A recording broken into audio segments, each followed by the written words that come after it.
چی؟ معلم بشم و دیگه سربازی نرم؟ یعنی هم درس بخونم، هم از خدمت معاف بشم، هم حقوق بگیرم؟ مگه میشه؟ آره، ولی این نصف ماجراه. پس بذار تا من کل ماجرا رو برات تعریف بکنم. سلام به همه بچه‌های پای 12 کنکوری ها و حتی اونایی که الان دانشگاهن و هنوز نمیدونن با زندگیشون چیکار میکنن. اگه حتی یه بار هم درباره معلم شدن فکر کرده باشی یا از کسی شنیده باشی که اگه بری فرهنگیان دیگه سربازی نمیری، مطمئن باش این ویدیو برات مثل یه حکم گنج، نقشه گنج میمونه. تا آخر ببین، ضرر نمیکنی، قول میدم. ببین، قضیه از این قرار که دانشگاه فرهنگیان مخصوص معلم هاست و اگه تو داخل کنکور قبول شدی و شرایطش داشتی میتونی بری اونجا. اما نکته مهم ماجرا اینجاست که شما وقتی داخل دانشگاه فرهنگیان هستی هم درس میخونی، هم دانشجویی، هم کاری نمیکنی و علاوه بر اون حقوق میگیری. یه حقوق به اندازه پایه وزارت کار. این خیلی مهمه. هیچ کاری نمیکنی، عشق و صفا هم میکنی، یا حقوقی هم گیرت میاد.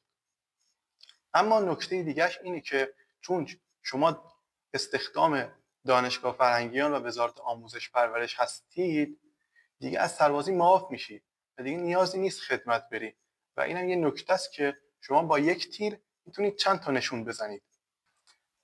بیا فرض کنیم که اصلا معافیت برات مهم نیست، ولی بازم رشته معلمی میتونه برات جذاب باشه به 4 دلیل. دلیل اول، تعطیلی‌های زیادی داره.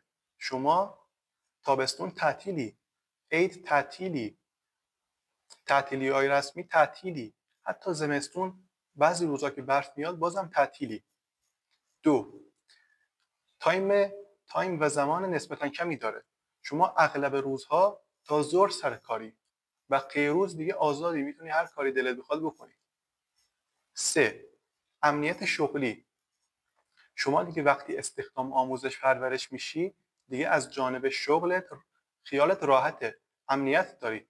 اینطور نیست که هر لحظه ممکنه کارفرما و صاحب کارت تو رو اخراج بکنه. 4، جایگاه اجتماعی. بالاخره هر کی اسامی معلماش تو ذهنشه و این در آینده خیلی خوبه. هر جا شما رو ببینن بهتون احترام میذارن و شما یادشون هست. اما بیایم صادق باشیم، معلم بودن تو ایران همیشه شرایطش گل و بلبلی نیست به 4 دلیل. دلیل اول، شما حقوقت خیلی پایین اوایل کار، یعنی حتی از یه کارمند بخش خصوصی حقوقت خیلی کمتره، تقریبا میشه گفت نصف یه حقوقشه. دلیل دوم، کلاس‌های شلوغ، مدارس با امکانات ضعیف و مدیرایی که از بالا فشار برات میارن. دلیل سوم، دانش آموزایی که حال و حوصله درس خوندن ندارن و این اوایل کار خیلی به تو سخت میگذره و خیلی تو رو اذیت میکنه. دلیل چهارم که از همه مهمتره اینی که هنوز خیلی ها هستن که معلمی رو دست کم میگیرن. اگه به دنبال یه راه فرار از سربازی هستی، فرهنگیان یه گزینه است، ولی اینو بدون که بعدش مسئولیت یک کلاس بچه روی دوش توه.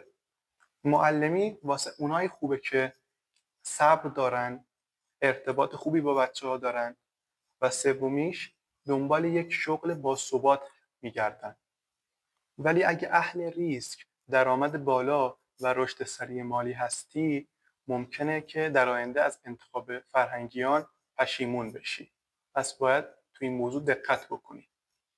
دمت گرم که تا آخر ویدیو رو دیدی. اگه سوالی داشتین، نکته‌ای خواستین بگین، حتما داخل کامنت ها بپرسین و بگید.